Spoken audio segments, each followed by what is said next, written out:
따라서 보건소로부터 연락을 빨리 받을 수 있습니다. 약 짓는 간호사.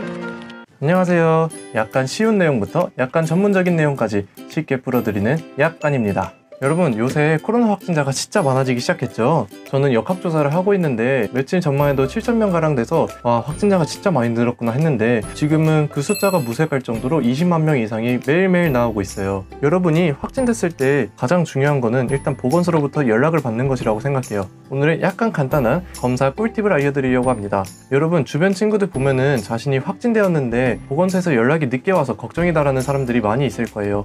이럴 때 보건소에서 연락이 빨리 올 수 있게 하는 꿀팁 알려드립니다. 첫 번째, 자기가 살고 있는 구 보건소로 가야 합니다. 만약에 다른 구로 가게 되면은 그 구에서도 각 구마다 역학조사팀이 따로 있는데 이제 당연하게 자기 자치구에 살고 있는 사람들을 먼저 조사하게 됩니다. 그러다 보니까 다른 구에 있는 사람들은 일단 2순위로 밀려나게 되는데요. 다른 구 구민들은 오후 정도에 자신의 관할 구역에 있는 확진자들을 먼저 선별하고 기초 역학조사를 한 후에 관련 구로 이관을 시키게 됩니다. 예를 들어 당신이 강남 사람인데 동작구 보건소에 가서 검사를 받았다고 한다면 동작구 보건소 사람들은 동작구 확진자분들을 먼저 조사하신 후에 타구 사람들을 걸러냅니다. 그럼 타구 사람들을 각 구로 전달하게 됩니다. 이때 동작구 보건소에서 강남구 보건소로 이관이 되게 됩니다. 일단 이관 자체가 시간이 늦어지게 되다 보니까 강남구에 사는데 동작구에서 검사받은 사람은 오후 늦은 시간에서야 연락을 받게 될 것입니다. 따라서 자신의 관할 보건소, 최소한 자신의 관할 구 선별진료소에서 검사를 받아주셔야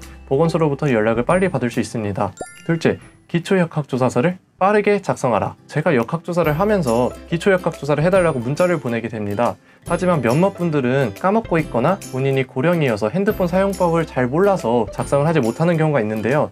물론 고령의 분들은 이제 저희 쪽에서 1순위로 조사를 하기 때문에 작성을 하지 않더라도 먼저 연락을 통해서 저희가 역학조사를 진행하게 됩니다. 하지만 예를 들어서 약 60대 전의 사람들은 저희가 충분히 기초역학조사를 할 수 있다고 생각하기 때문에 이분들 중에서 기초역학조사서를 먼저 하신 분을 연락을 통해 조사를 하게 되고요. 아직 조사하지 않은 분들은 시간이 더 필요할 수도 있다, 확인이 늦어졌나 보다 하고 뒷순위로 밀어둔 후에 나중에 조사를 하게 됩니다. 이러다 보니 기초역학조사서를 가장 먼저 조사하는 사람이 연락을 받게 되는 것입니다. 약간 꿀팁, 기초역학조사를 할 때 들어가야 될 부분을 알려드립니다. 보건소 연락처로 해서 문자가 오게 될 텐데요. 기초역학조사에 필요한 항목 중에 주민번호, 뒷번호까지 물어보게 되는 경우가 있습니다. 예전에 제가 듣기로는 기초역학조사서 환자분들이 작성을 해주실 때 가족분들의 주민번호, 뒷번호까지 작성할 수 있게 시스템을 만들겠다고 들었는데 현재는 아직 시스템이 반영이 되지 않은 상태로 알고 있습니다. 그래서 직접 연락을 통해서 가족분들의 주민번호를 여쭤보게 되는데 이걸 대비하여 주민번호를 미리 알아두시는 게 좋고요. 그 다음 두 번째로 가족분들의 가장 마지막 백신 접종 이력 날짜를 확인해 주셔야 됩니다. 날짜를 저희가 기입하기 때문에 이 부분에서 시간이 좀 많이 걸리고요. 이제 본인의 경우에는 1차, 2차, 3차 어떤 종류를 언제 맞았는지까지, 또한 마지막으로 백신 맞은 곳의 병원 이름을 알려주시면 됩니다. 그 외에 보호자분의 연락처를 기입하게 되어 있는데요. 제가 확인을 해본 결과 혼자 사시는 분들은 본인 연락처랑 보호자 연락처를 동일하게 본인의 연락처를 저장을 하시더라고요. 근데 이 보호자분의 연락처를 묻는 이유는 본인이 연락이 되지 않을 경우에 긴급 연락망으로 구축하기 위한 것이기 때문에 이 부분은 다른 번호로 적어주셔야 되고요.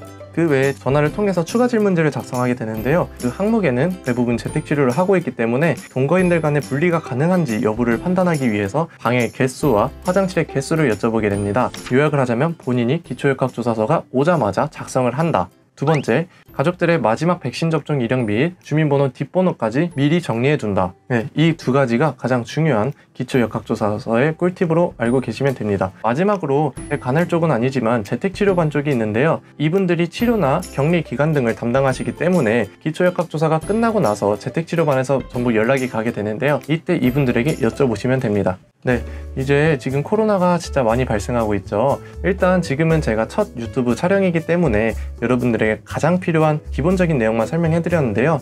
다음번에는 도대체 왜 코로나가 이렇게 쉽게 퍼지는지, 왜 본인이 항상 마스크를 착용하고 다녔음에도 불구하고 코로나에 걸리게 되었는지 약간 더 자세하게 설명해 드리도록 하겠습니다. 지금까지 약간이었습니다. 모두들 안녕. 쭝쭝쭝쭝쭝쭝쭝